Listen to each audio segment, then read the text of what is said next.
Magandang araw mga kapolitika at welcome back dito sa ating YouTube channel.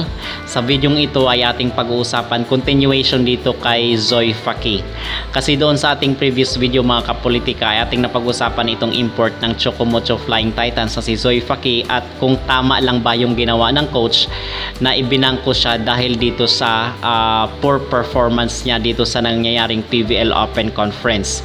So para sa atin is fair lang at tama lang yung ginawa ni Coach Dante kung sa ikabubuti naman ng team. At sa tingin naman natin is naintindihan naman ito ng import ng Chocomocho Flying Titans. But ngayon ang ating pag-uusapan mga kapolitika ay payag ba kayo na paglaruin muli at bigyan pa ng chance itong import ng Titans. Bago ang lahat mga kapolitika ay huwag kalimutang mag-like at mag-subscribe muna kayo dito sa ating YouTube channel para updated kayo dito sa ating mga latest issue. So ito yung continuation, actually parang part 3 na ito dito sa ating Volleyball Edition Series kay Zoe Faki, itong import ng Chocomocho Flying Titans. Kasi doon sa ating previous video na i-report natin dito sa ating YouTube channel ang pagbangko ni Coach Dante dito kay Zoe Faki matapos yung 14-25 na score ng Chocomocho. 14 lang yung Chocomocho at 25 yung Zeus Coffee. So sa second set and the preceding sets ay hindi na pinalaro itong si Zoe Faki. Pinalaro lang siya doon sa last part na sa set 4. But all throughout is hindi talaga, parang ilang minutes lang yung appearance ni Zoe Faki dito sa last nila na laban mga kapolitika, kasi ang susunod nila na laban is end of this month. So ano ba yung sinasabi nila, kasi doon sa mga comment section ay hinahanap itong si Zoe Faki after nga nung first set ay nilabas siya, hindi na siya makita doon sa loob ng court. Marami ang naghahanap dito at mga even sa poor performance nitong import ng Chocomocho Flying Titans ay nakikita natin na kung saan sa mga comment section marami pa rin lang naghahanap dito sa import ng Chocomocho, kasi ang sinasabi nila is nasaan daw yung import, bakit puro local players daw yung pinapalaro dito sa koponan ni CC Rondina. Nakita kasi nila na kung saan is sila Royce Tobino, sila din Santiago Manabat at si Molde at si Catolintino lang yung naglalaro. Bakit wala yung spiker nila na si Zoe Faki? So marami actually ang naawa na dito kay Zoe Faki sa pagbangko sa kanya. Okay, so at ating napag-alaman rin pala base sa ating mga nakalap na impormasyon mga kapolitika na kung saan is napagod lang daw pala itong si Zoe Faki, kaya binangko siya ni Coach Dante Alinson rin. So yun daw ang pinaka main reason. At na-report na nga rin natin dito sa ating previous video na kung saan is isa daw mahabang diskusyon itong pinag-usapan ng mga coaches at mga assistant coaches ng Chocomocho Flying Titans bago nila pinalabas daw itong si Zoe Faki, kasi nga hindi daw maganda ang performance sa loob ng court at nasasayang yung pasa ng bola sa kanya, hindi niya naman napapalusot at hindi niya napapa-drop sa floor. So yan ang problema kung kaya after ng mahabang desisyon at isang mabigat nga na desisyon na ibangko na lang itong kanilang import.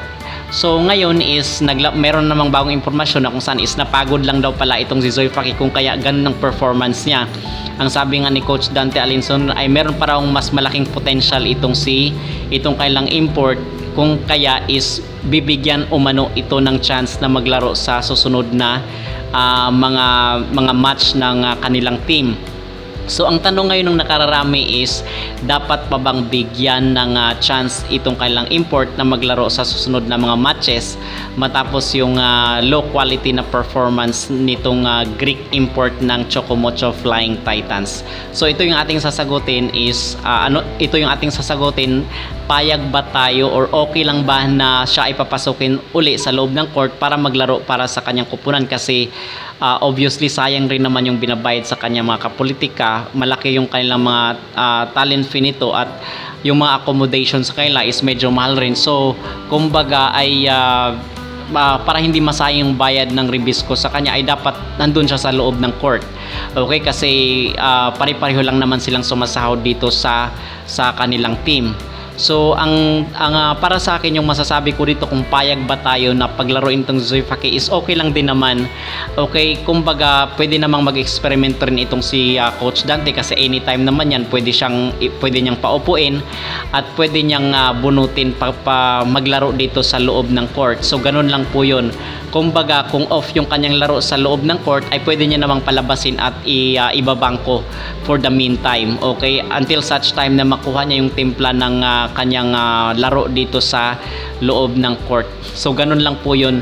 Kasi kung hindi mo pagbibigyan ng chance yun, paano mo malalaman kung kasi ang sinasabi ni Coach Dante Alinson ay meron daw bigyan daw siya ng chance para maipakita pa yung kanyang skills at yung kanyang malaking potential daw. Kasi para dito kay Coach Dante, kay low performance daw itong si meron pa nga nagsabi doon na baka na homesick daw itong import ng itong si Zoe Faki. Okay, so bigyan na siya ng at maipakita niya yung kanyang potential sa mga susunod na matches. Wala namang mangyayari. Pwede namang mag-focus si Coach Dante kung wala talagang maipakita na na magandang laro itong kanilang import, ay pwede namang mag-focus na lang dito sa mga local players.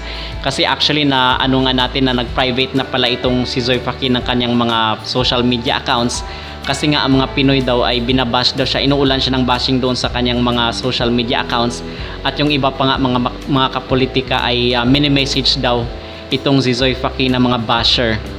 At siya daw ang sinisisi dahil dito sa pagkatalo ng kanyang kupunan. Okay, nakakaawa at talagang grabe talaga toxic yung ibang mga ugali ng mga Pinoy, mga kapolitika. Dapat ay wag naman ganun kasi nakakahiya naman dito. Kasi parang bisita na lang ito ng Chocomocho Flying Titans. Ay kung ganun lang din naman ay dapat hindi na lang siya inimbitahan dito sa ating bansa. Okay, at wala rin naman siyang magagawa, mga kapolitika, kung hanggang doon lang talaga yung skills niya at hanggang doon lang yung abilidad niya sa paglalaro ng volleyball ay hindi naman natin talaga siya mapipilit. Okay, so kayo mga kapolitika, payag ba kayo na bigyan pa siya ng another chance at makapaglaro sa loob ng court?